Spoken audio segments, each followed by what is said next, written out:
ఈ లోకంలో ఎవరిని చూసి భయపడుతున్నావు? దేన్ని చూసి భయపడుతున్నావు? అధికారాన్న, బలాన్న, ధనాన్న? ఇవేవి నేను తృప్తిగా బ్రతకనివ్వు. బ్రతకనన్నాళ్ళు తృప్తిగా నువ్వు బ్రతకాలి అంటే ఎవరిని చూసి భయపడాలో ఆలోచించు, దేన్ని చూసి భయపడాలో ఆలోచించు. సామెతలు 19వ అధ్యాయం 23వ వచనం ఇలా ఉంటుంది: యెహోవా యందు భయభక్తులు కలిగి ఉంటా జీవ సాధనము, అది కలిగిన వాడు తృప్తుడై ఏ అపాయం లేకుండా బ్రతుకును అని ఉంటుంది. బ్రతికినంతకాలం తృప్తిగా బ్రతకాలంటే యెహోవా యందు భయభక్తులు కలిగి ఉండు. అంటే అన్యాయం చేయటంలో, అక్రమం చేయటంలో, ఒకరిని బాధ పెట్టడంలో, ఒకరిని హింసించటంలో, వేరే వాళ్ళకి చెడు చేయడంలో భయపడు. ఆ విషయాలు నువ్వు భయపెడితే దేవుడు నిన్ను ఏ అపాయం లేకుండా ఉంచుతాడు.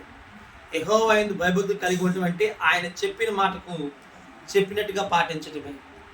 జాగ్రత్త. ప్రతి విషయంలో దేవుని కనపరచు. ఏ అపాయం లేకుండా తృప్తిగా ప్రశాంతంగా జీవిస్తాం. ధన్యవాదాలు.